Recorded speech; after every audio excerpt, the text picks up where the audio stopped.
O Tompeiro, o filme mais jacan que eu já vi, que todo ele gira em torno do tempero, né? É isso. É basicamente um programa da Ana Maria Braga hoje. O chefe, como é que é o nome do filme lá? Masterchef. O Masterchef do cinema. Então vamos lá. Hoje eu...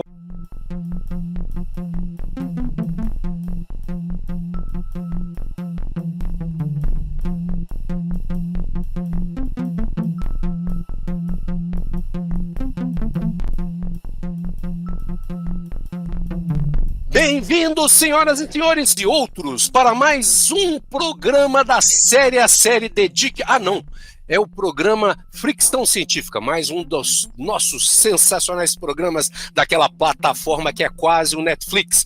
É aquela plataforma maravilhosa que vocês acompanham, que funciona dentro de uma outra plataforma, que é o YouTube, mas tem em outras ramificações na podosfera. O nosso incrível Fricção Científica está associado a essa plataforma maravilhosa que é o Confraria dos Canalhas. E hoje nós vamos falar daquele filme que é o verdadeiro Masterchef da contemporaneidade. Aquele filme que gira em torno do tompeiro. É Duna Parte 2, do Daniel Villanova. E hoje nós temos aqui para conversar com a gente, além do Joá, nosso tradicional mestre de cerimônias, nós temos também aqui o sensacional Fred, nosso biólogo e planetólogo e exobiologista de plantão, para falar tudo sobre os vermes, as lombrigas e outros seres maravilhosos desse planeta, e o nosso mais especial convidado dos últimos tempos, Alexandre, popularmente conhecido como Lex, que num passado remoto, nem pescurtado pelas Bene Gesserit, era o fornecedor de livros, CDs e outras drogas mais pesadas que foram responsáveis por fazer a cabeça do nosso Quissad Haverak. Eu nunca sei pronunciar essa desgraça. Joá era um garotinho que, como eu, amava os Beatles e os Rolling Stones, quando de repente entra Alexandre na vida dele e estende os tentáculos e molda a cabeça de um homem que está prestes a dominar o universo. Não é isso? Eu falei mentira? Ô, Cláudio, você esqueceu do bom dia, boa tarde, boa noite e ficou dramático pra caramba. Pois é, ficou ruim, que volta tudo e grava. Pronto, vamos lá, vamos começar a falar de Duna. O que vocês acharam do bagulho? Acho que merece uma abertura dramática, afinal de contas. Merece. Não tenho como fazer uma trilha sonora. Achei difícil de não sair do cinema impactado. Assisti o filme todo de boca aberta, babando, assim, que o negócio foi sensacional. E eu sou testemunha porque eu estava do lado do Joá enquanto ele estava lá babando, o chão ficou todo molhado, ficou meio nojento lá no cinema. Mas a sensação foi a mesma. Como é que foi essa experiência? Depois eu quero saber direitinho. Guarda essa informação, porque eu quero saber como foi essa experiência de ressuscitar uma prática que era comum na nossa juventude, que era de assistir filme com o coleguinha. Mas antes eu quero ouvir a opinião do Lex. O que Lex diz para nós? Dura Lex, sede Lex. Eu gostei muito do filme. Eu gostei bastante, eu saí do cinema impactado também pela beleza do filme. Eu gostei bastante, eu tinha gostado já muito do primeiro. Tem gente que não gosta, mas eu já tinha gostado muito. Eu acho que o segundo contribuiu bastante para fechar melhor o primeiro filme, que tinha ficado um pouco ou muito em aberto. E, no geral, o saldo foi muito positivo para mim. Apesar de haver muitos problemas também com o filme. Isso nos interessa muito, Eu tenho que falar também que eu gostei muito, eu consegui ver pela primeira vez um filme que de fato merecia ser visto no IMAX. Eu consegui ver no IMAX o Oppenheimer, A Verdadeira Maionese. Eu não consegui ver no IMAX, mas esse eu consegui e valeu a pena. Especialmente algumas cenas, a gente vai dar spoiler mesmo, aquelas cenas com montanhas.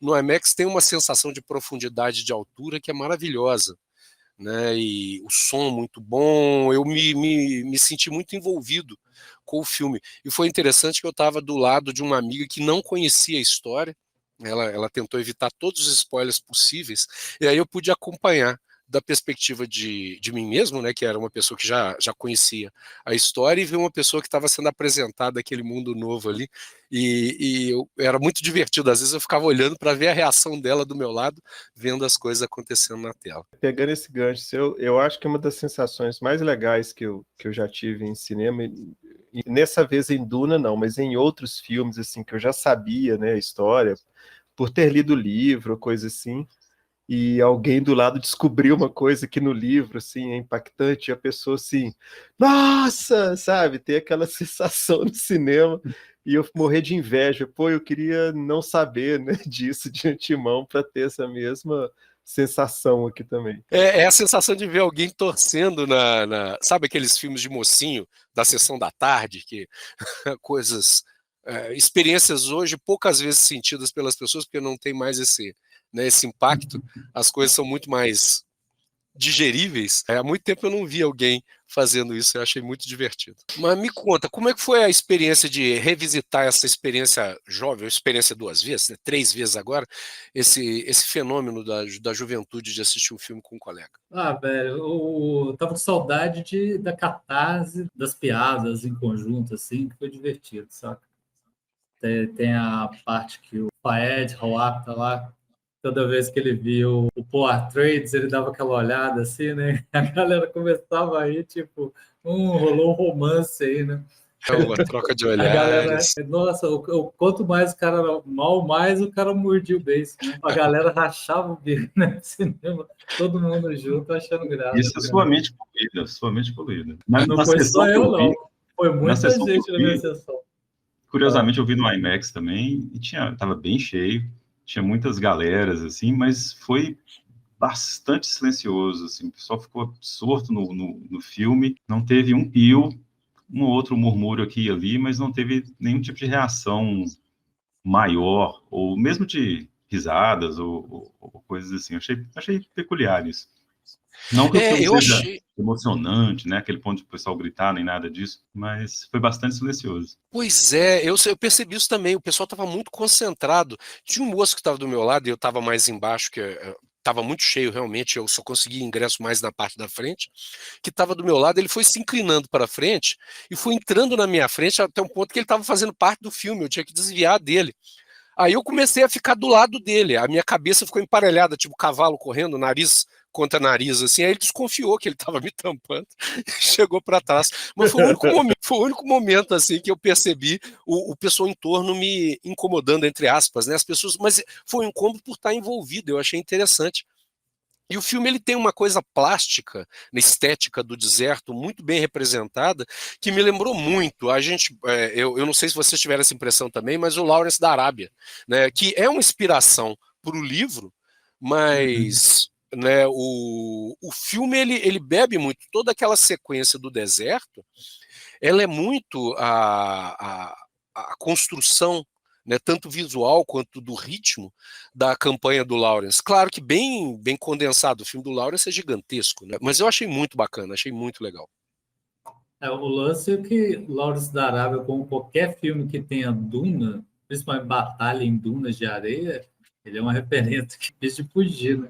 Tematicamente, eles têm uma coisa muito similar, que o Lawrence, né, ele é um estrangeiro, né, vem para aquele mundo ali, no caso do Oriente Médio, e torna-se, de certa forma, o salvador deles também. Então, a temática é parecida, né? Inclusive, foi sempre muito criticado o Lawrence da Arábia nessa temática também, mas e o Duna também tem críticas sobre isso. Sim. Então, são muito próximos, são primos, pelo menos nesse aspecto, né? Além das dunas no deserto. E é interessante que a própria pluralidade de nomes do Lawrence, né? O Lawrence é Lorenz, Orenz, Orans, cada hora as pessoas chamam ele de um nome, e o próprio Poe ele tem os vários nomes, né? Sendo chamado em momentos diferentes. Os 7 Pilares da Sabedoria do Lawrence, né, do T.E. Lawrence, que é o personagem original, começa com ele falando dos vários nomes, né, eles perguntam qual que é o nome dele, e ele fala dos vários nomes que ele teve. Eu acho que isso também tem uma coisa muito do povo do deserto, dessa cultura nômade, dos vários dialetos. Eu acho que o filme, ele, de alguma forma, espelha isso, não sei se intencional, mas de uma forma intencional, mas achei bem interessante. Você falou de uma coisa assim, do silêncio no cinema, né? Vários de vocês referenciaram isso. Na minha sessão também não foi muito diferente, mas é uma questão que o filme não deixa respirar, né, cara?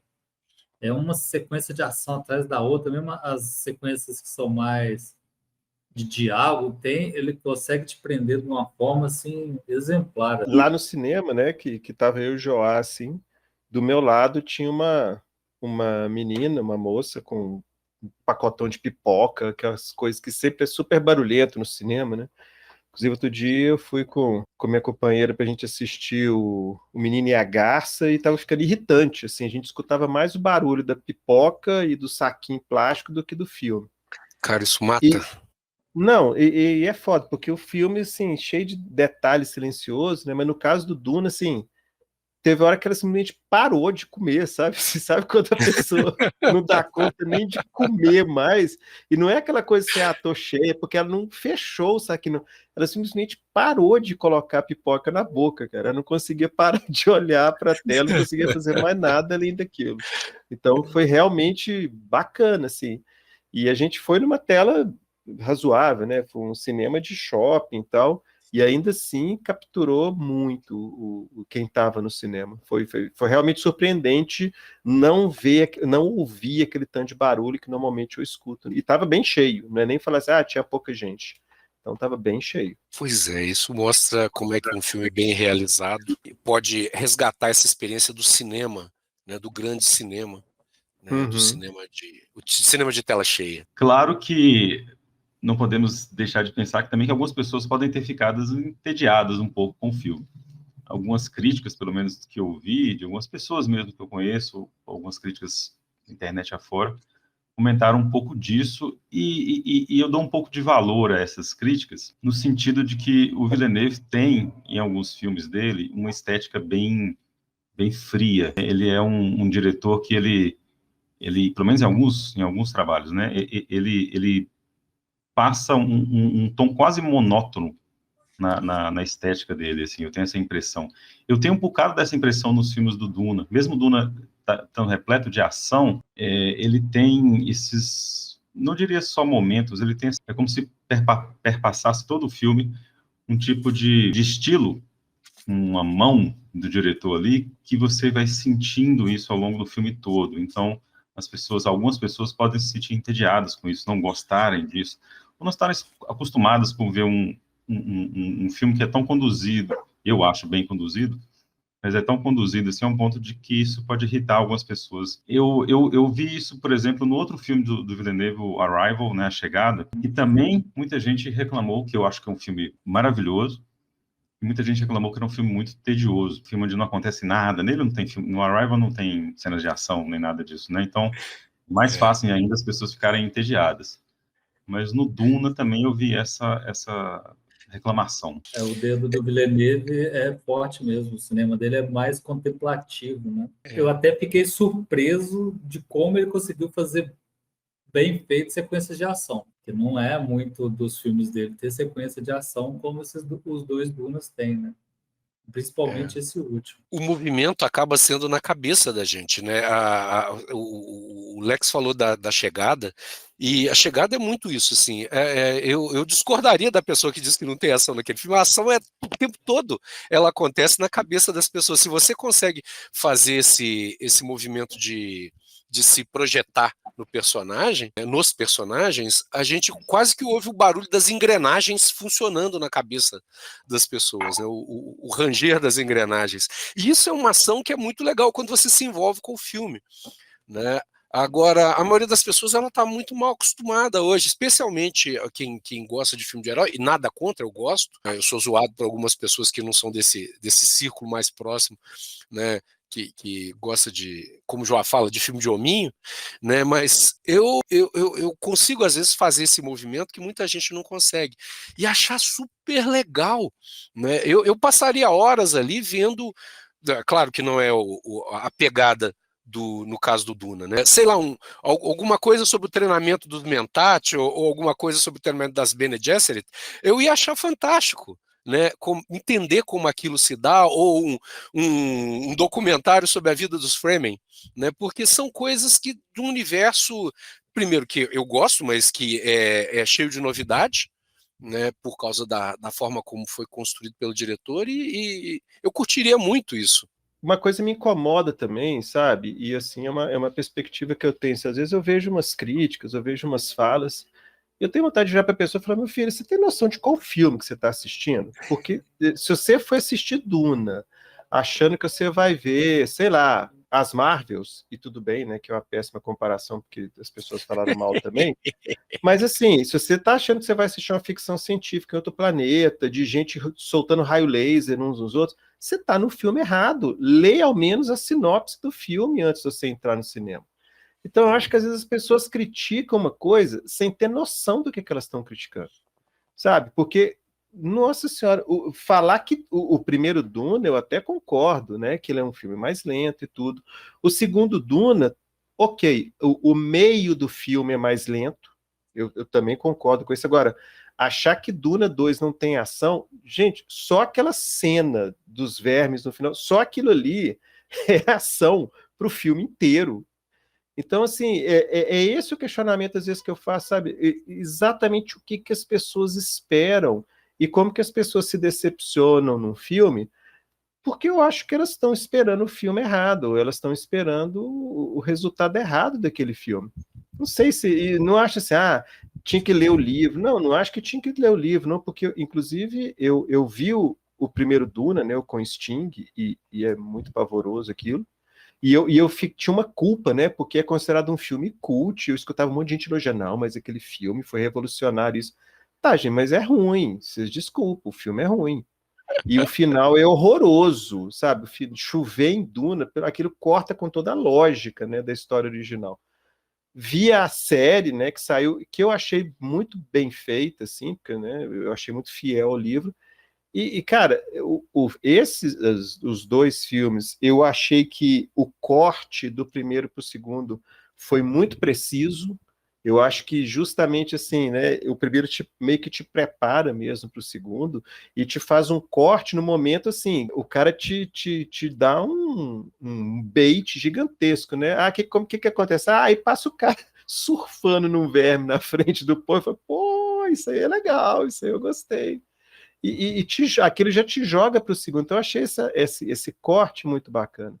Então, assim, é realmente imaginar, e aí eu volto naquela história, né? Eu fico com medo de a gente ver, né? E no outro canal mesmo, nosso aqui da Confraria, né? Sobre séries que a gente fala, que a gente tem falado tão mal, porque tem saído série tão ruim, fico pensando até que ponto não tem um quê desses caras, sabe? Não, vamos pôr uma cena de ação aqui, porque as pessoas gostam de ver cena de ação. E sai com as barbaridades que a gente tem visto ultimamente.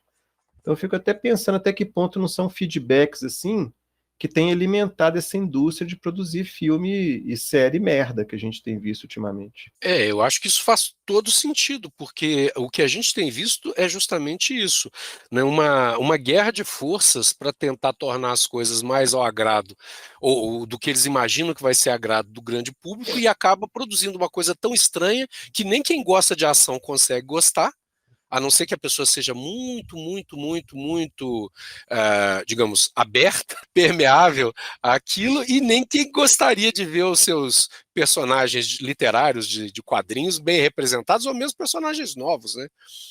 Se criam coisas que acabam ficando algo, sei lá, um híbrido mal feito, né? Uma coisa meio deformada, né? E isso cansa, né? A gente vai começando a cansar. Você tá falando de série, né, do nosso outro canal lá, eu sou uma pessoa que eu parei de acompanhar as coisas do Disney Plus, assim, eu simplesmente parei. Tudo que eu começo a ver, eu paro no meio. Eu tenho várias coisas começadas e não terminadas lá, porque simplesmente é ruim. Uhum. Mas, mudando de assunto, mas dentro do mesmo assunto, o que vocês acharam da adaptação? No início eu já vi algumas pessoas, inclusive o Lex falando, né, de mudança, de coisas boas e coisas ruins. A gente pode falar, talvez, das coisas boas. O que vocês gostaram na adaptação que ficou diferente do livro, já que a gente não tem preocupação com spoiler aqui, né, e que vocês gostaram? A minha relação com Duna, assim, ela é muito intensa por conta da minha formação em biologia, né? E para quem tem o livro, para quem lê o livro, tem uma das coisas mais maravilhosas que eu já vi num livro de ficção científica, que no final o cara faz um tratado de biologia sobre o planeta. O cara explica, usando uma narrativa interessante, assim, como se fosse uma pessoa fazendo um estudo mesmo, né, sobre a biologia. Então, ele vai te explicar o ecossistema de Duna. E é muito legal, né? Porque você não tem nada ali, você só tem os vermes de areia. Né? E como que você constrói um ecossistema com uma única criatura, né? E então tem toda essa coisa da relação do verme com o planeta, como que o planeta é moldado pelo verme, e ao mesmo tempo o verme molda o planeta. E mais adiante nos livros tem uma questão, né, de que o verme só está lá, né, porque não tem água, e se você acrescenta água em Duna, você mata os vermes de areia. Inclusive tem uma cena, né, naquela cena que você extrai lá a água da vida do verme, né? Você vê, aquilo ali é a agonia dele em contato com a água. Isso não fica claro no filme, mas no livro isso fica claro. Então é ele agonizando aquilo ali. É como se fosse uma tentativa de defesa dele para não morrer, né? Então ele está eliminando aquilo.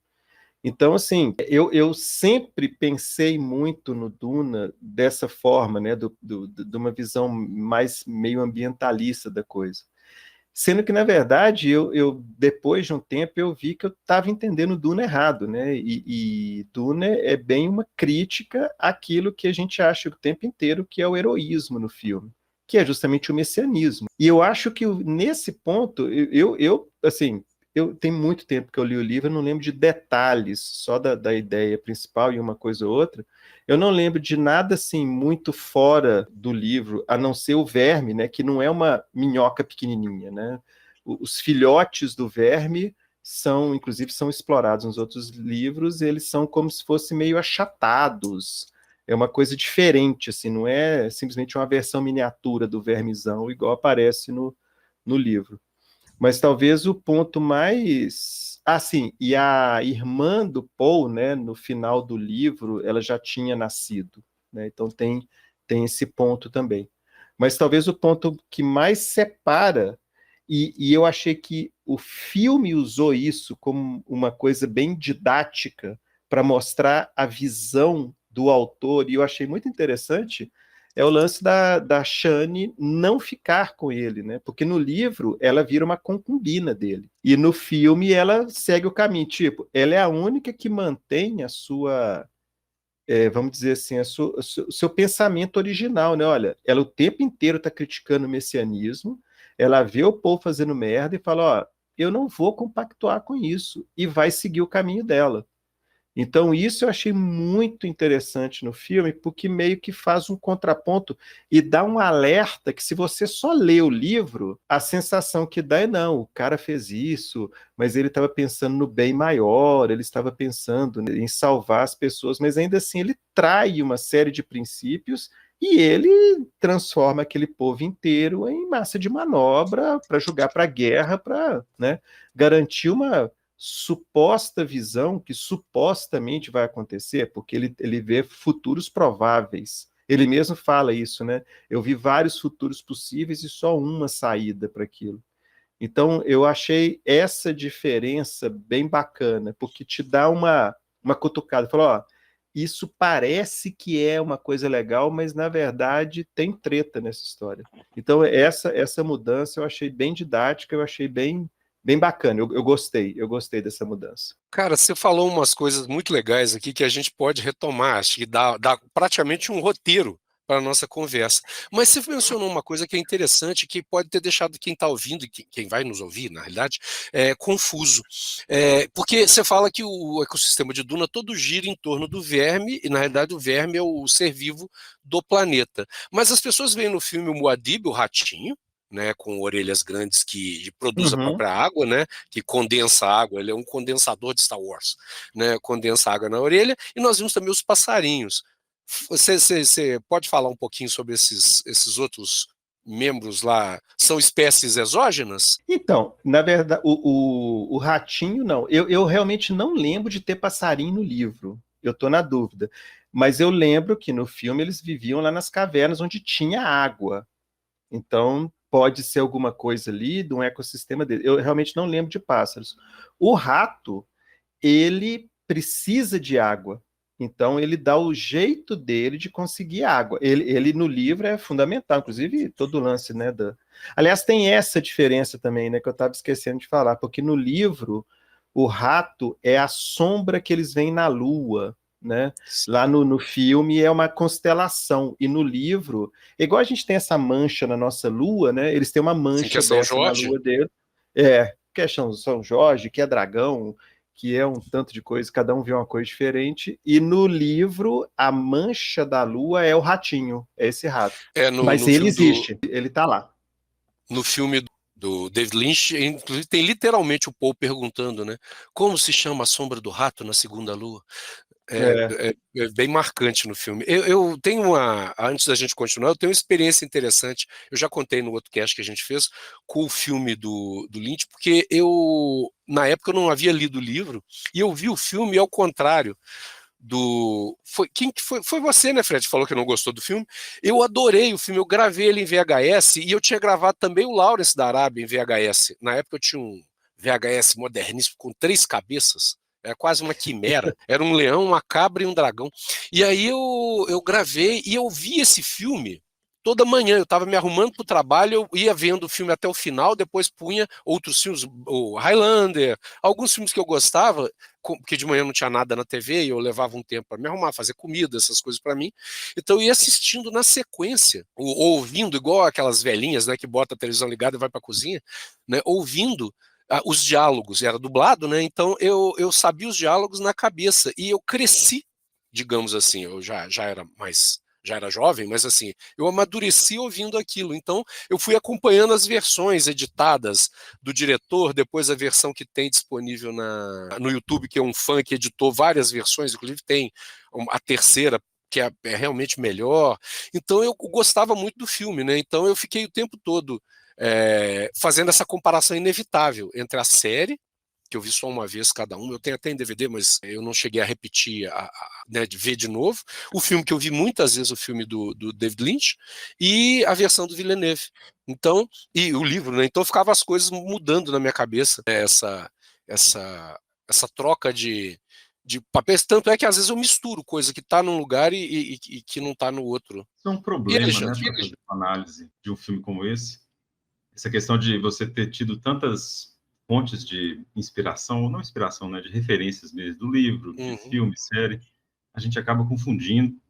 E eu também tenho esses problemas de confundir, de não ter certeza se o filme menciona, se a série menciona, e qual seria a minha reação se eu não conhecesse o livro, né, se eu estivesse vendo esses filmes sem conhecimento nenhum, talvez eu não gostasse tanto quanto eu gostei, porque eu acho que eu entendo muito bem o problema, o grande problema, né, do cinema, assim, de como é que você passa informação, né, de como é que você transfere informação para o telespectador lá.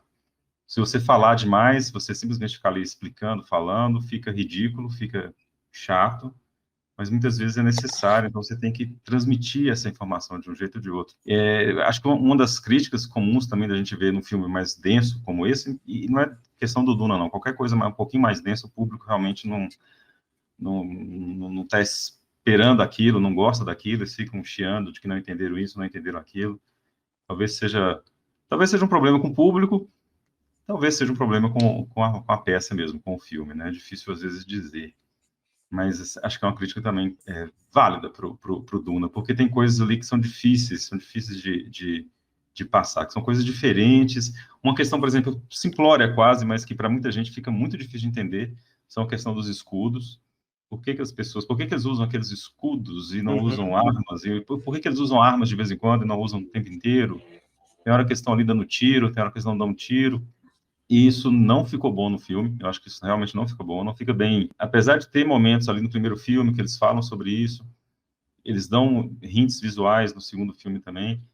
Tem momentos que eles não explicam bem e deixam o espectador um pouco no vazio. Tudo bem, é uma opção eles fazerem isso, mas acho que isso pode custar caro, assim, para a imersão das pessoas na história. Cara, eu tive essa impressão também, foi curioso, porque a minha amiga não tinha visto nada de Duna, não tinha lido nada, né? E ela tinha visto o primeiro filme, e ela falou assim, não, eu quero rever o filme antes de ver o segundo. Então ela reviu o filme, e aí a gente foi conversar um pouquinho antes do filme, ela falou assim, poxa, tem um monte de coisa nesse filme que eu não entendi. Aí eu fui falar do Tufi, né, o Tufi Hawat, que é um mentat. Aí ela, por isso que o olho dele, quando ele pensa, ele está fazendo o cálculo. Ele está fazendo o cálculo. Então as Bene Gesserit funcionam assim, tá? E a guilda funciona desse jeito. E aí ela foi tendo um panorama, a partir dessa chave, ela viu o segundo filme. E aí ela falou assim, poxa vida, fez todo um sentido novo para mim, né? E aí ela entrou, né, com esse conhecimento básico, que não foi esse, foi uma conversa de 3 minutos. Né? Eu falei algumas coisas básicas também, para não dar spoiler, e abriu uma outra chave de leitura para ela, e ela se divertiu muito mais, eu imagino, por saber desses pequenos detalhes que realmente ficam comprometidos no filme. Mas teve uma coisa que vocês mencionaram, eu gostei dessa mudança, né, da Shani ir embora e ela não ter virado concubina, apesar de que eu gosto muito do diálogo que a Jéssica tem com ela no final, falando sobre o papel da concubina, né, que a concubina muitas vezes é esposa, né, chamam a gente de concubina, mas nós somos as esposas. E eu gosto disso, eu gosto da Shani estando ali, cumprindo o papel dela, mas esse papel crítico é muito importante, especialmente para um público hoje que tem muita dificuldade de entender a sutileza, né, talvez o caráter perigoso do Muad'Dib não fosse, e eu acho que para muita gente isso escapou, inclusive, né, não fosse ter a atenção das pessoas se não houvesse a Shani questionando e criticando o tempo todo. Porque eu vi na saída do cinema, e eu fiquei esperando o Uber na porta do shopping, e aí eu vi várias pessoas comentando, que foi a última sessão, era tarde da noite, todo mundo que estava lá estava no cinema vendo o mesmo filme, que foi um filme que terminou mais tarde. E algumas pessoas empolgadas, não, tem que ser isso mesmo, tem que tocar o terror. Poxa, ele ia matar quantos milhões de pessoas, era um número absurdo de pessoas, né? E as pessoas achando legal aquilo, vai matar gente pra caramba, e tem que matar, porque são inimigos. E eu falei assim, não, gente, vocês não entenderam, são pessoas, não são soldados, né? São pessoas que vão morrer de fome, vão morrer de um monte de outras coisas, como toda guerra traz, né? Nenhuma guerra é boa, né? Há guerras podem até ser justas, boas, a pessoa que dizer que tem uma guerra boa, ela está um pouco fora da realidade, ela não olha para o lado e não vê gente em volta dela, né? É um tema difícil a questão de falar sobre guerras, de falar sobre até o messianismo que o livro, que o filme trata. E é interessante, né? Isso é um dos pontos centrais da história mesmo. Né? Essa é a grande dúvida do herói da história nesse ponto aí, do Paul, se ele vai ou se ele não vai para frente com todo o plot, né? Toda a trama, ele vai botar tudo para frente. Se ele fizer isso, vai ter uma guerra, né? Então a guerra é o grande obstáculo. A guerra vai implicar em muitas mortes, apesar de não ser o tema central da história agora, né? Ela é aquela sombra que fica sempre na cabeça do Paul. No livro, a gente tem aquela coisa das vozes internas de um personagem, então é mais fácil, entre aspas, você mostrar isso para o leitor. Eu acho que a mudança no filme, colocando a Chani lá como um crítica sobre isso tudo, é uma forma também da gente ver essas dúvidas, né? Passar para o espectador essas dúvidas, que, se não me engano, na versão do Lynch fica muito realmente no voice-over, naquela questão do Paul relembrando isso tudo, e no livro é muito na cabeça do Paul também. Então, eles tinham que encontrar uma forma de colocar isso visualmente ou narrativamente, né, para o espectador. Eu acho que ficou muito bom essa alteração. Assim. Eu tenho minhas dúvidas de como eles vão fazer o próximo filme, né, com a Shani saindo lá, ela abandonando o Paul, o que vai acontecer, porque isso faz parte da trama também central lá do que seria o terceiro filme. Mas, com certeza, há formas de aceitar as mudanças que ocorreram no final e colocá-las num possível terceiro filme, né? Eu acho que quase inevitável o terceiro filme, eu acho que já está praticamente certo que teremos mais um filme agora, né, com o sucesso do segundo. Eu acho que vai ter uma grande chance dela voltar. Eu concordo com tudo que você disse. Eu acho que tiveram que fazer escolhas, né? E a saída dela implica que, de alguma forma, ela vai voltar, ainda com esse contraponto crítico, mas ela faz parte da história do próximo. Ela é uma parte fundamental, sem a qual a história não caminha, né? Então ela deve voltar. Agora, eu achei interessante várias escolhas estéticas e narrativas que fizeram no filme, mas eu senti muita falta de um ponto que acho que foi o Fred que mencionou, foi o Fred, sim, agora há pouco, que é a Alia. eu sinto uma falta terrível dela. Para mim, ela é muito importante. Boa parte da construção do último arco tem participação dela, conversando com o Paul, ela como uma menina que é considerada um monstro, né, pela população. Os Fremen acham ela estranha. E uma coisa que o filme não faz bem, ele não mostra o tanto de tempo que transcorreu entre o Paul começar os ataques e o final, porque são 4 anos de guerra, né, no deserto, e isso não aparece. Apareceria com a Alia crescendo. A Alia crescendo ali e toda aquela história acontecendo em paralelo, a gente, levou um tempo para chegar lá. Né? E o fato dela ser uma vozinha na cabeça da mãe, uma vozinha ingênua, que é educada pela mãe, é completamente diferente da criança que já nasce sabendo, que ela nasce com todas as memórias das Bene Gesserits e a da mãe, né? Que é a predecessora dela. Então isso faz uma falta fodida na história. Não, e é um problema isso no filme, porque você reduz o filme a menos de 9 meses, porque ela não nasce. Sim. Ok, eu entendo, né, que você tenha que seria complicado, talvez, fazer 4 anos ali naquele... Né, como é que você ia visualmente apresentar esse tipo de coisa, né? Você teria que ter um tanto de não podia ficar só... Porque o filme é uma sequência de coisas. Acontece isso, acontece aquilo. Então, no intervalo de 4 anos, você teria um tempo. Teria que ser um negócio daquele, assim, 2 anos depois, e que eu acho que não é muito a pegada do diretor.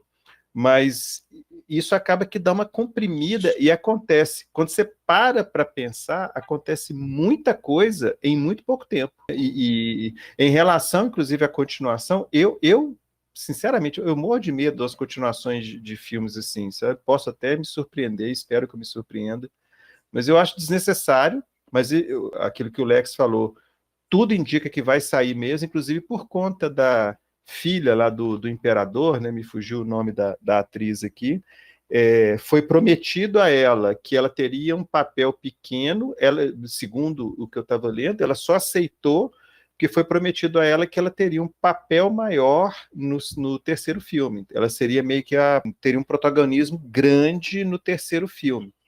Então, eu tenho medo até tanto que eles vão desviar da história principal, dando um protagonismo muito grande para ela no terceiro filme. Eu não acho que seria um problema o protagonismo, porque ela tem um papel grande, razoavelmente grande, importante. Se não aparece muito, o papel dela é importante no terceiro. Sim, sim. Mas a questão do tempo, da passagem do tempo, assim, eu acho que no filme, como peça, né, cinematográfica, eles passam bem isso, não vejo problema, né? Até o gravidez da Jéssica lá vai deixando claro essa passagem de tempo. O que eu acho problemático, levemente problemático, é que para que os Fremen tenham tido alguma ação realmente tão grandiosa, assim, deveria ter sido feito um setup melhor deles lá atrás, lá no primeiro filme mesmo, mostrando que eles já eram um problema um pouco maior do que é mostrado. Acho que eles ficam em segundo plano é muito necessário, né, aquela questão assim, do Paul para a história andar, e parece que os Fremen aparecem do nada. Isso não ficou muito bom, eu acredito. Se houvesse uma passagem de 4 anos, seria melhor, seria mais crível, talvez, né, com a coisa de guerrilha, aqueles ataques. Eles colocam isso no filme, o filme não falha, eu não acho que o filme falha nisso. Eu só acho que talvez seria mais crível mesmo que se você colocasse ali 3, 4, 5 anos, essa ameaça dos Fremen para a casa Harkonnen seria mais palatável, assim, né, mais crível. Mas eu não acho que é um problema em si do filme, não. Quanto a garota, né, a Elia, eu acho que ela é a favorita de muitos fãs, né? Muita gente não gostou dela ter aparecido porque queria ela lá, porque ela é muito louca, assim, né? Muito peculiar a figura dela. Então, talvez tenha um bocado disso também. Eu acho que para a trama em si, do jeito que o filme escolheu fazer, né?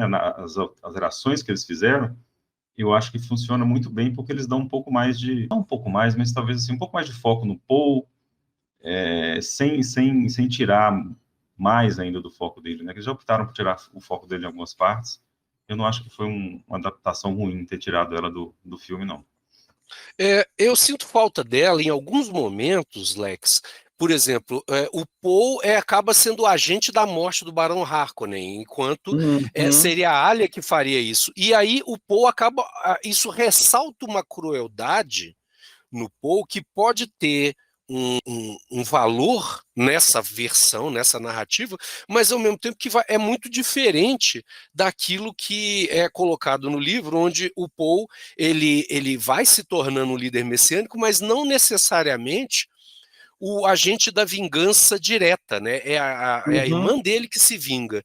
Outra coisa que me chama a atenção na falta dela, deixa eu tentar lembrar aqui que tinha me dado um branco, eu falei dessa coisa dela agir contra o Barão, mas também o fato dela ser uma ponte entre os Fremen e a casa Atreides, né, que é muito mostrado no filme, que os Fremen todos estão lutando sob a bandeira do Paul, né, da casa Atreides. E aí no livro tem um rolê lá que é diferente, eu acho que está até que fácil de achar no livro comigo, que a mãe dele pergunta para o Paul, né, a Jéssica, onde está a Alia? Indagou. E o Paul responde, lá fora, fazendo o que qualquer boa criança Fremen deveria estar fazendo em tal ocasião. Está matando os inimigos feridos e marcando seus corpos para as equipes de recuperação de água. Paul deve compreender que ela faz isso por misericórdia. Não é curioso como interpretamos mal a unidade oculta entre bondade e crueldade? Jéssica olhou furiosa para o filho, chocada pela profunda mudança que ocorrera nele. Que representou a morte de seu filho em meio a tudo isso? Ela se perguntou. E depois disse, os homens contam histórias estranhas a seu respeito, Paul. Dizem que possui todos os poderes da lenda, que nada lhe pode ser oculto, que vê onde os outros não podem ver. Paul responde, uma Bene Gesserit me indagando a respeito de lendas? Né? Então a gente vê toda uma complicação e a Alia faz essa ponte. E eu sinto muita falta dela aí. Sabe assim, ela controla a Bene Gesserit, a velha lá, eu esqueci o nome dela, a mestra, né, que ensinou a Jéssica, que hoje é a reveladora da verdade, hoje não, né, na época do filme, é a reveladora da verdade do imperador, e ela usa a voz na velha e manda a velha calar a boca e zomba da velha. Então isso foi colocado na Jéssica, então você atenua essa força colocando em duas pessoas e ao mesmo tempo cria nas pessoas uma falta de camadas. O Paul ele já está decidido, ele é um cara frio, ele larga a Shani, ele assume o lugar dele e a mãe também, ela já comprou o negócio, não tem uma textura nesse final. É como se o poder corrompesse absolutamente mesmo. Diga, Alex. Eu acho peculiar, assim, eu discordo disso, porque eu acho que por favor, eles deram muita ênfase desde o primeiro filme. E no começo, na primeira parte desse, na Jéssica, né, no papel dela lá de reverenda madre dos Fremen, né, ela conversa, tem essa parte creepy, né, meio estranha dela conversar com a menina no útero, mas ela tem quase um papel vilanesco ali na primeira parte do filme, né, de ficar fazendo a cabeça dos Fremen. Eu acho que ela assume parte dessa estranheza que a Elia poderia ter, e o Paul assume um pouco do protagonismo também. Isso, mas eu entendo sua crítica, e isso também vai para uma outra crítica minha, também, do filme, que eu não sei se seria melhor se o filme tivesse abordado isso, que é a ideia de além do messianismo, né, ir para o quase espiritualismo, assim, essa coisa quase mágica que o Duna tem. Quando você usa lá o tempero, né, a especiaria, existe uma coisa ali lisérgica, e mais do que isso até, né, de uma iluminação, alguma coisa assim, você vê o futuro, você tem outras passagens, você tem essa transformação pessoal sua, e o filme, eu acho que ele aborda pouco isso como um todo. Ele deixa os personagens mais pés no chão. Então ele já transforma, antes de tudo, a Jéssica, já no primeiro filme, ela já tem uma personalidade um pouco diferente, assim, para o segundo filme casar um pouco. O Paul, ele permanece mais estável o tempo inteiro. Eu acho que é uma das críticas que muita gente faz, é essa frieza do Villeneuve, talvez. O Paul é muito estável, ele não muda muito. Tudo bem que o livro, o material original do filme, né, o livro do Frank Herbert, seja um livro, eu diria assim, mais frio. É uma ficção científica muito voltada para ideias, ele não é aquela coisa voltada para personagens. Mas mesmo assim, acho que o filme consegue, em alguns momentos, transformar os personagens em personagens mais humanos, mas ele tira um pouco dessa estranheza que a Elia teria, ela seria muito estranha, né? E essa estranheza quase mística mesmo, que ela já vem com todos os poderes, né, desde o berço. Então, eles talvez tenham preferido baixar o nível um pouco nisso aí. Eles não se aprofundaram muito nessa experiência, né, de usar a droga. Eu não sei, tem passagens no filme do David Lynch, por mais simplórias e bregas que talvez sejam, talvez não, talvez sejam o contrário, talvez elas sejam boas por isso, elas parecem mais uma coisa, uma viagem, assim, sabe? Talvez seja até o voice-over, até nesse ponto acho que ajuda, assim, a repetição de coisas, o constante falatório na sua cabeça, assim, do que a especiaria é capaz de fazer. Então, ela parece um pouco mais sobrenatural, vamos dizer assim. E esse filme parece um pouco mais dúbio. É sobrenatural, não é? Esse fica mais dúbio. É interessante isso também, mas perde um pouco desse elemento fantástico, talvez, da história. Eu só queria dar um pitaco aí rapidinho em questão da criança que não teve. O Villeneuve parece ter tanta raiva da criança que já mandou a menina adulta no filme, cara. Não vai ter, parece que não vai ter referência nenhuma em relação à criança, né? Já aparece a irmã dele já parece adulta. Pois é, mas eu queria pegar um gancho nessa fala do Lex, que eu acho que justamente o que ele fala, apesar dele ter discordado, né, do Cláudio, mas reforça essa fala do Cláudio, assim, esse estranhamento, essa coisa que a gente tem, eu sinto que é justamente pela forma como eles tiveram que realinhar os personagens para cobrir a falta da criança estranha, né?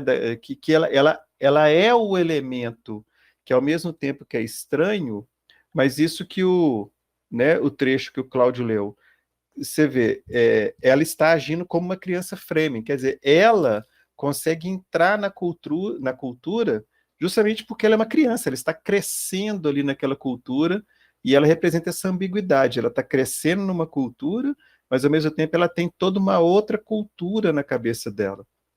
E uma coisa que eu achei ruim, isso sim, isso me causou um incômodo no filme, é a mudança da Jéssica, porque, ok, por mais que tenha passado um tempo ali, no primeiro filme ela é lá a esposa amorosa, aquela que, né, que tá lá do lado do marido o tempo inteiro, tá puta, quer vingar, mas no segundo ela tá disposta a sacanear com os Fremen, quer dizer, ela começa a manipular os Fremen, e isso dá, não sei, meio que dá um salto na postura dela do primeiro para o segundo, que eu achei meio abrupto, eu achei isso bem abrupto.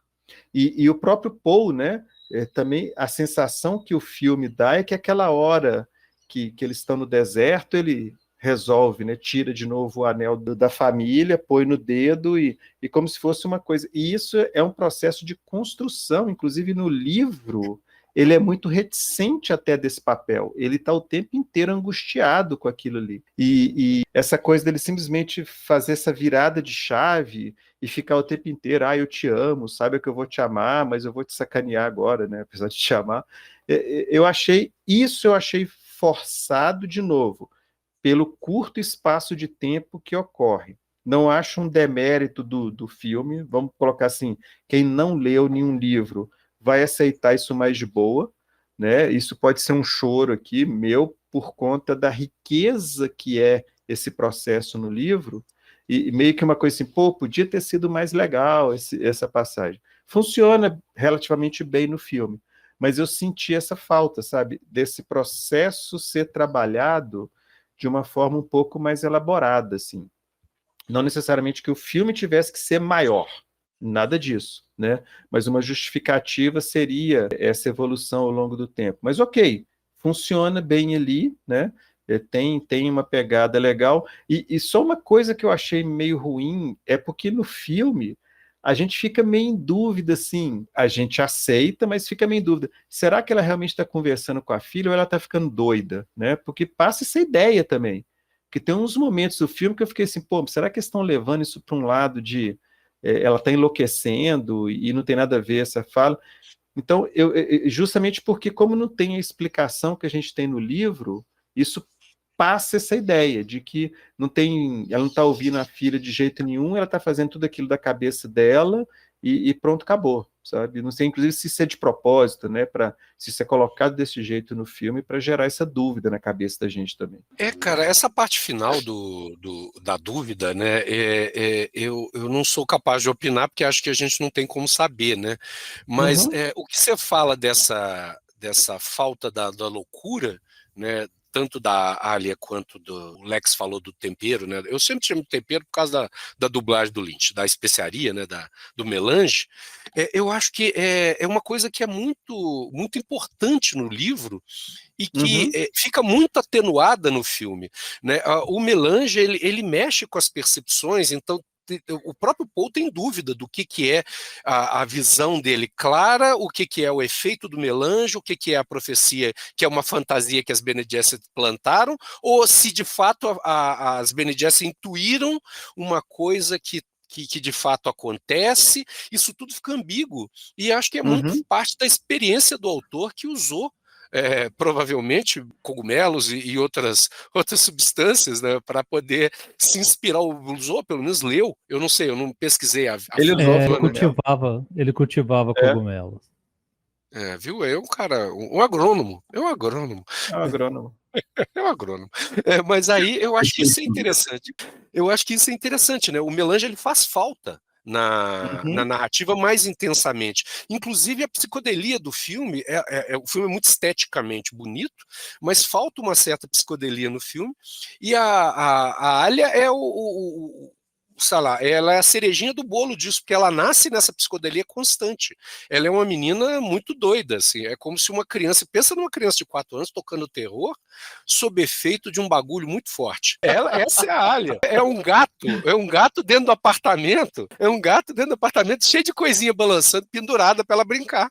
É a Alia, cara. E eu sinto falta disso no filme. Mas eu entendo o que o Lex falou, eu entendo a perspectiva dele.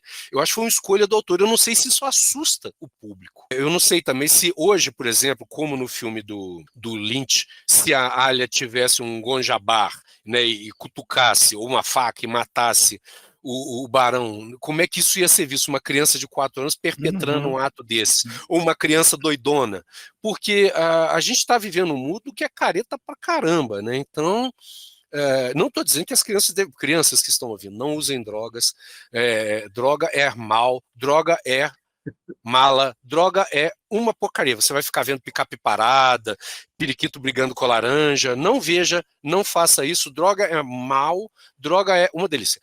Então não faça isso em casa, né? Mas não sei como é que o público reagiria. Eu ia gostar muito de ver, né, uma coisa meio Bebê de Rosemary, sabe? Lá, lá, lá, lá, lá, lá, lá, lá, lá, lá, lá, lá, lá. E ela tocando terror lá. Mas, né, talvez as senhorinhas da Associação de Senhoras Católicas e a Associação Cristã de Moços não iam gostar disso. Com certeza foi uma opção deles. Eu não acho que foi uma opção ruim por si só, por isso, mas... E tem tem um esquisito também que o filme foi adaptado para ser PG-13, né? 13 anos. Ele não tem... Ele tem violência, mas ele não tem violência gráfica. Né? Sangue, gráfica. Poderia ter a criança ali, ela poderia matar o barão sem mostrar muita coisa. Na hora que o Paul mata o barão, eu até achei bastante gráfico, apesar de não ter sangue. Curioso isso. Mostra sangue, mas você pode mostrar a faca entrando no pescoço do cara e tirando um pouquinho a gordurinha para o lado, só não pode mostrar sangue. É peculiar. O filme pornô japonês, né? Você mostra tudo, mas bota um chapiscadinho em cima do Bibiu e da Bibia. Aí não pode mostrar a coisa saindo, mas pode mostrar a coisa na cara da moça. É um negócio meio estranho. A opção da irmã dele, né? Da Alia, eu falei Lia aqui, mas a Alia é um pouco mais como opção narrativa como um todo mesmo. Eles optaram por mudar coisas. Toda aquela passagem do Paul sendo rechaçado pela Shani, ele tem que convencer o pessoal lá no sul, ter aquele discurso, é uma tentativa de passar mais para o espectador a jornada do Paul, e eu acho que isso era mais importante, a opção deles era mais importante essa do que colocar a irmã dele no filme.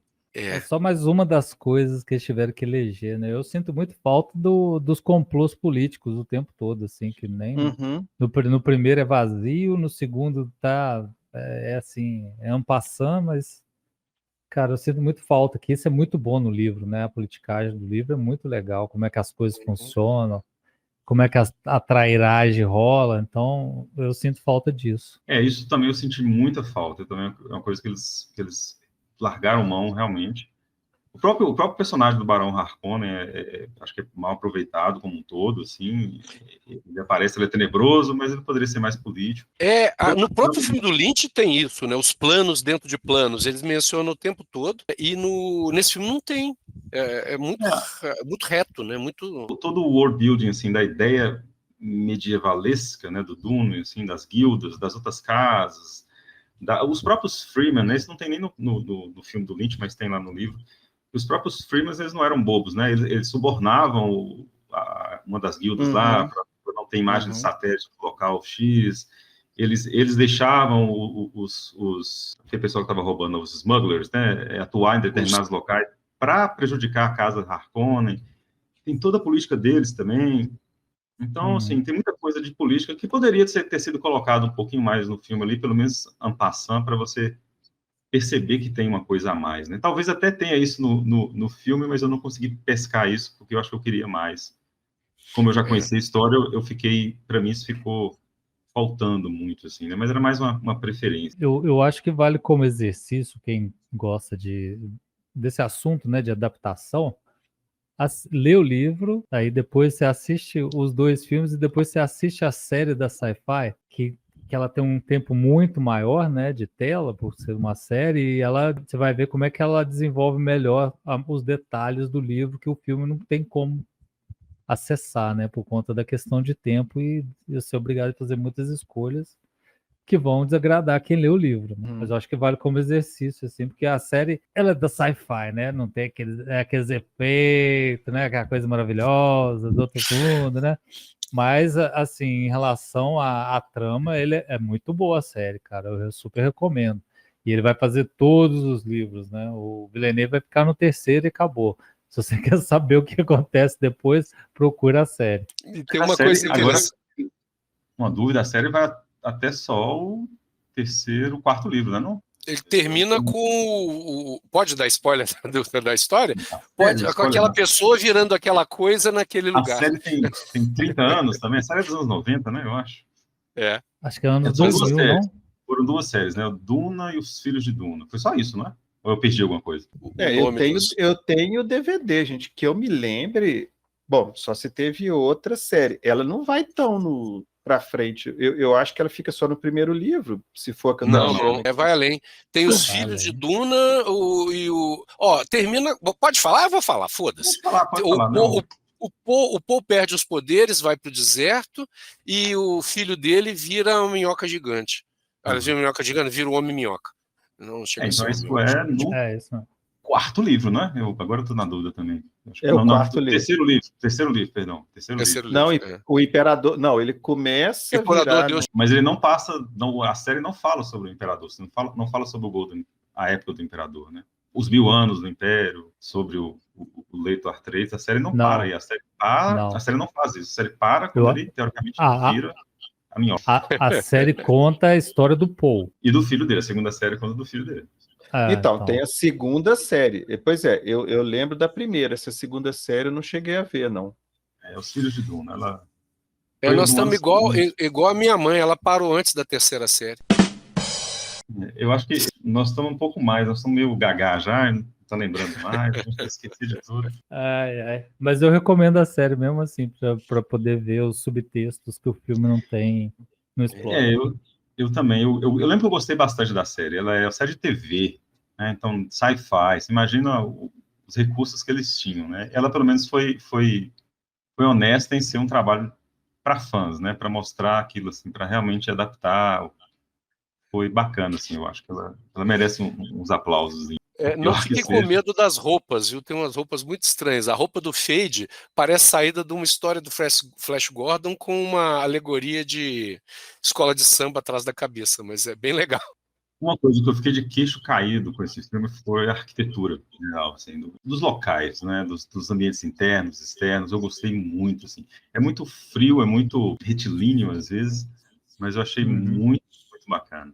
realmente um trabalho muito bacana. Junto com a cinematografia, né, que todo mundo aplaudiu assim, de pé, que é muito bonito, o filme, tanto no deserto, tanto nas tomadas dos desertos, quanto nos outros momentos, assim, eu achei muito bacana. Eu ainda tenho uma paixão, assim, pelo visual das Bene Gesserit do filme do Lynch, lá, aquela carequinha delas. Eu acho aquilo ali fantástico. Mas eu achei esse filme, visualmente, esse filme é maravilhoso, assim, né? Vale a ideia mesmo, assim, de que cada frame, assim, você pode dar um print screen, você pode imprimir, pregar na sua parede lá, porque é bonito, a montagem, assim, estética, né, da composição é muito bonita.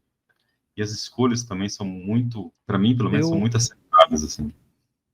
Dessa questão do design de produção do filme, cara, tem uma coisa que eu achei muito legal, que são as naves dos Harkonnen, que são um design do Giger purinho, né? E o Giger era um dos caras, junto com o Moebius, que estavam desenvolvendo conceitos para o filme do Jodorowsky, né?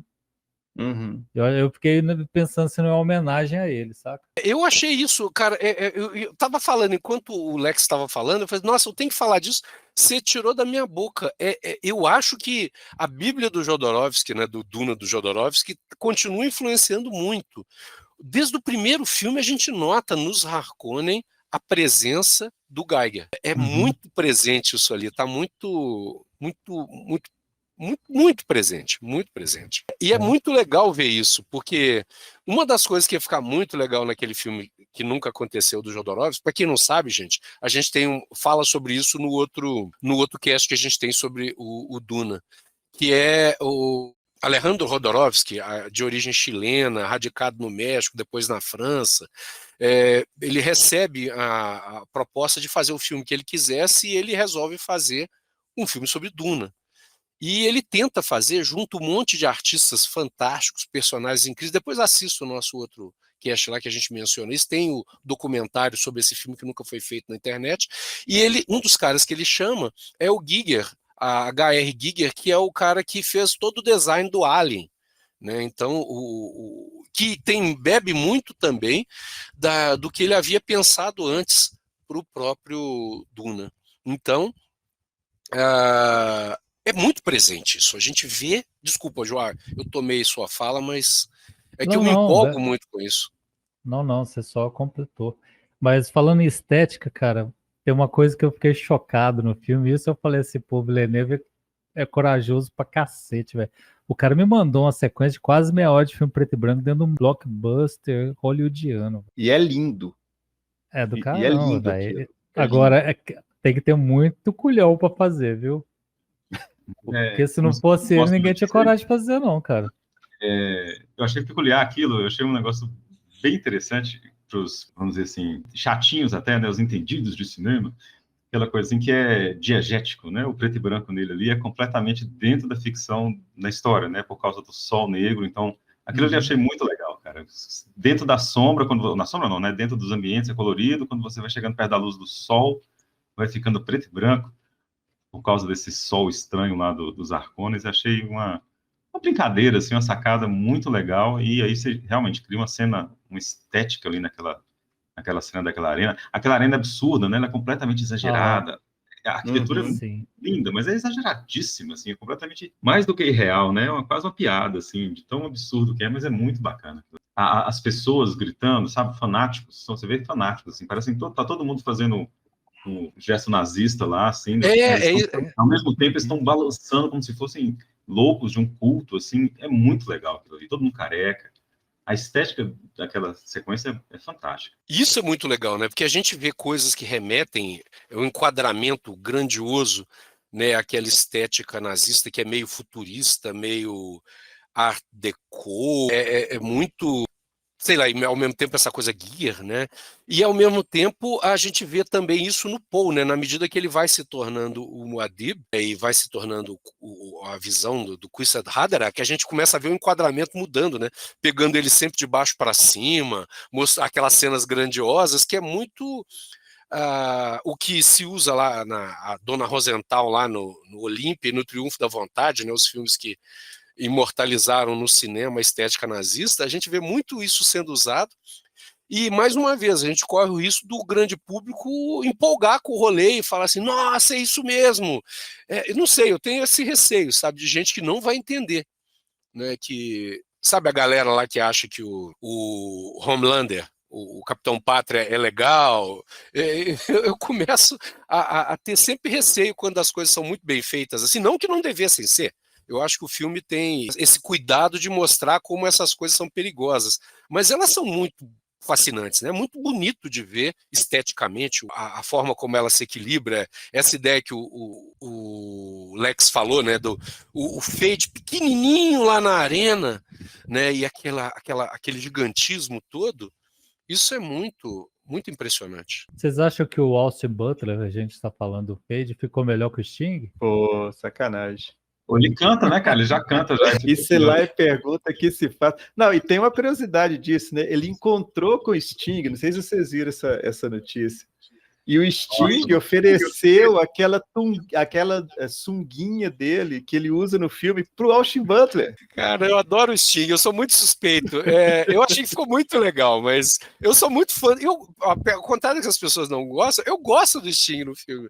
Eu acho as caras de tarado que ele faz fantásticas, cara. Não, eu acho massa também. Eu acho massa. Para a estética daquele filme do Lynch, eu acho que ele casa naquele filme esteticamente, eu acho, sabe? Assim, eu tenho um carinho muito grande por aquele filme, apesar de eu não gostar narrativamente dele, eu tenho um carinho muito grande pelo filme. Até por um parênteses bem rápido aqui, até por uma coisa minha mesmo, assim, eu era menino ainda, eu me lembro disso, eu tenho essa memória quase infantil, assim, adolescente, de estar ligando a televisão, a Rede Globo lá, provavelmente uma tela quente da vida, num dia à noite, e eu ligando, tá passando um filme que eu nunca vi, uma cena escura num deserto, uma nave voando, precisamente um avião, uma nave, ele bate ali no paredão do deserto, cai no deserto, né? É a cena em que o Paul e a Jéssica estão fugindo lá dos Harkonnen, e foi a primeira vez que eu vi Duna, né? A primeira vez que eu nem sabia o que era aquilo ali.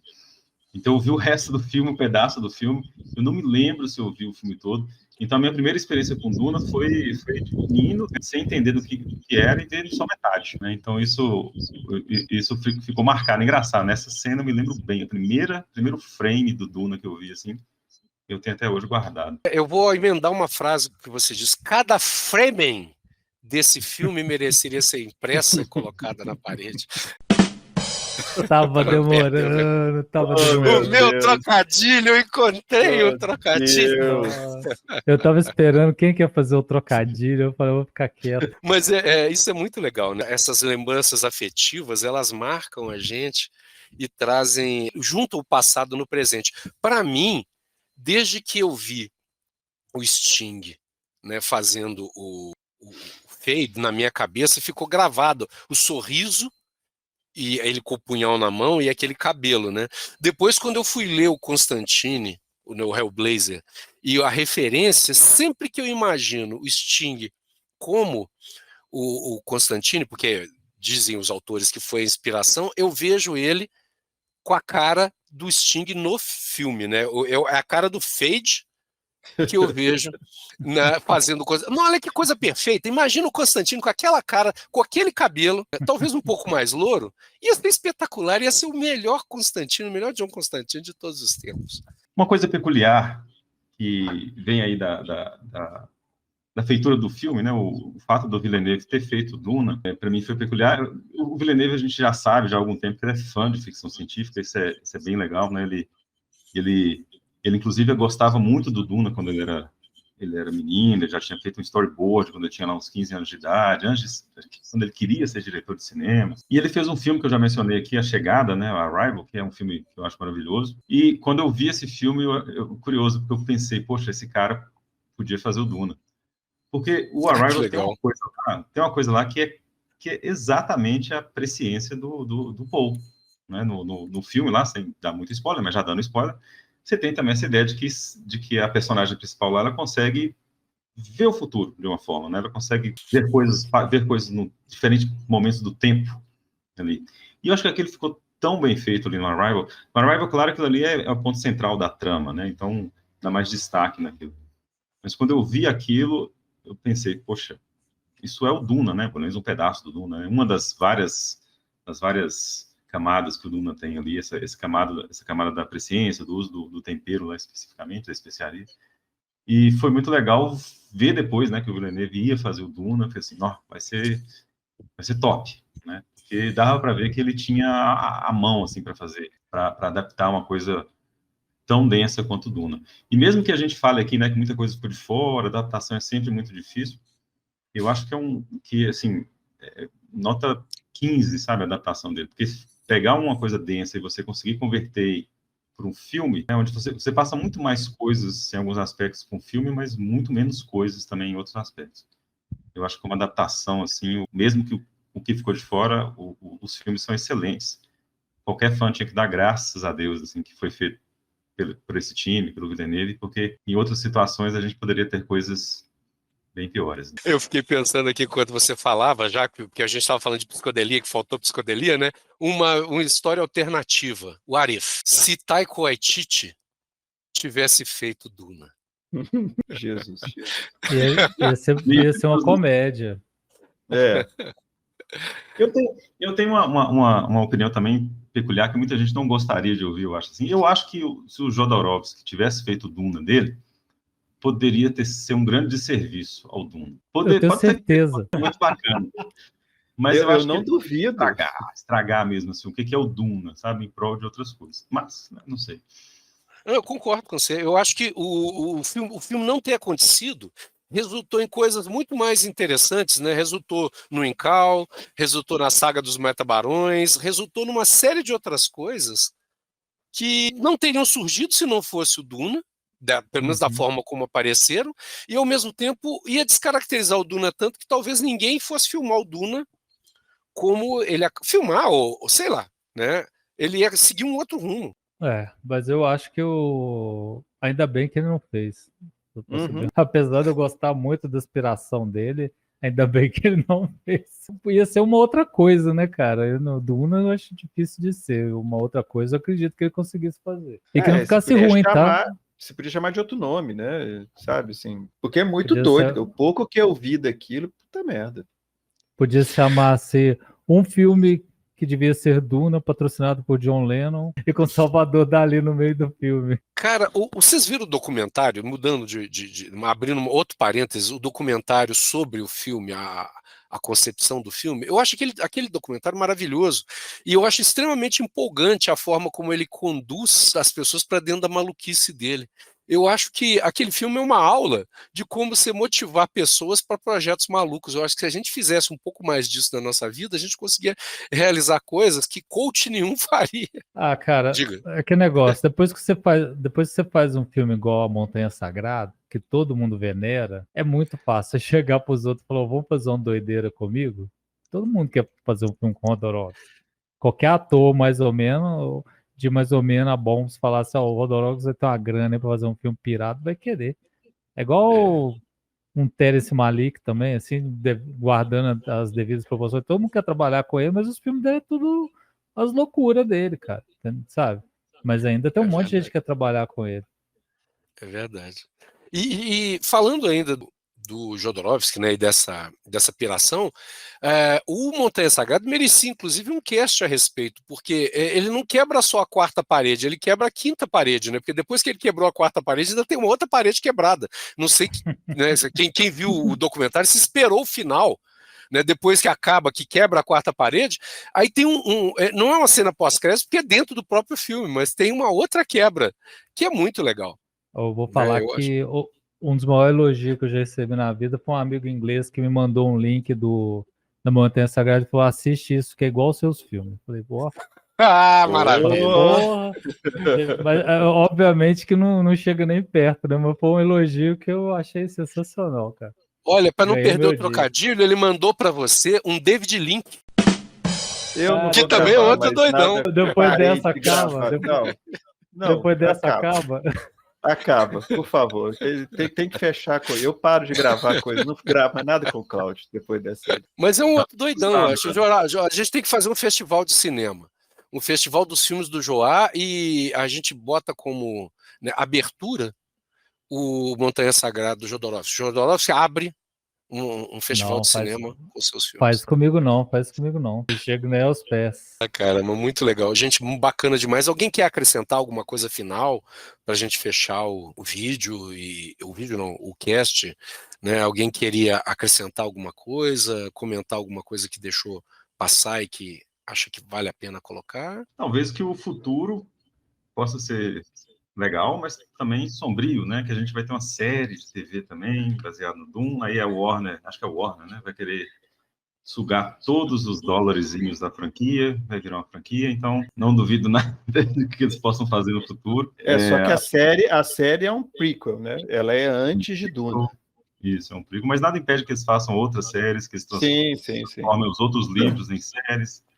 Pode ser bom, em alguns aspectos, mas provavelmente não vai ter esse cuidado, eu acho, que esses 2 primeiros filmes tiveram, né? Possivelmente o terceiro vai ter também. Esperar para ver. Vamos torcer, né, para não ser igual aquela coisa do Senhor dos Anéis que eles fizeram na Amazon, né? Eu acho complexo a questão assim, não dá para esperar coisas do Villeneuve nisso, né? Porque o dedo do Villeneuve, a mão do Villeneuve é muito forte na criação desses 2 filmes. Você bate, você vê a história é Duna, mas você sabe principalmente que é um filme do Villeneuve, né? Então, depois do terceiro, eu acho que o lance desliga, assim, quer ver, assiste, mas não é a mesma coisa. E não esperando que seja a mesma coisa. Mais algum comentário, pessoas? Por favor, não faça trocadilhos. Tá bom, não farei. Palavras finais, a sua despedida, João.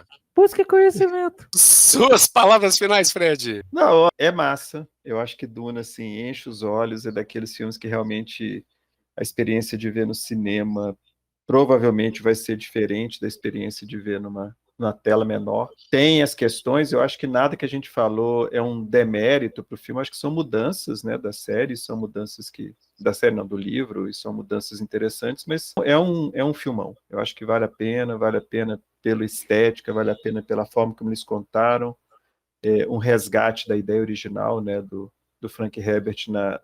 Eu acho que a Shani, a personagem, ela faz meio que o papel da Emília, né, no Sítio do Capão Amarelo, é a voz do autor ali. Então eu acho que a Shani está ali bem para lembrar a gente o que o Frank Herbert queria dizer o tempo inteiro quando ele escreveu os livros.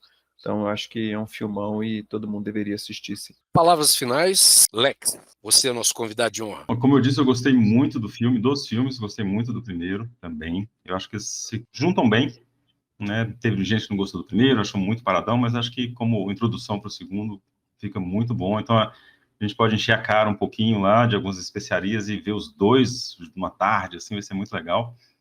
Acho que vai ser uma experiência muito interessante. E eu acho que vale muito a pena, e eu fiquei muito satisfeito também, essa coisa de poder ter experiência cinematográfica mesmo de ver esse filme. Questões de adaptações à parte, o filme em si, como obra, assim, ele é muito bom. E, para mim, foi o ano que acabou de começar, claro, mas é o melhor filme dos últimos meses aí, do ano e dos últimos meses. Cara, Filmaço. eu também acho. Filmaço, eu acho que todo mundo, se pudesse ver no cinema, todo mundo que tiver interesse, puder ver no cinema, tiver grana para ir, que não tá barato, eu sei disso, vale a pena. Eu queria dizer só que em vários momentos do filme, eu me identificava com o personagem do Javier Bardem. Eu me sentia completamente embebedado pelas coisas que eu estava vendo, né? Eu desligava o senso crítico, tudo aquilo que eu sabia da história para frente, e me empolgava, né, com ele. Para mim, de longe, é um dos personagens mais interessantes. É um alívio cômico? Mas achei fantástico. E é isso, gente. Vejam e não deixe de nos ver também.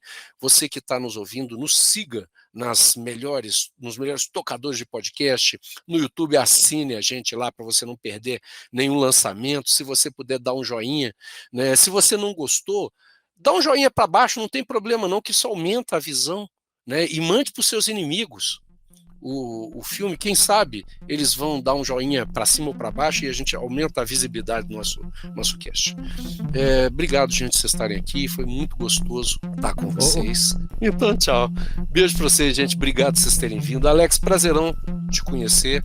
Espero que a gente grave, que apesar da sua ameaça, você volte para gravar outras coisas com a gente. Valeu, volto sim. Tchau, Fred. Tchau, João. Falou, tchau, gente. Peoples. Tchau, tchau. Um abração para vocês. Até a próxima. Valeu.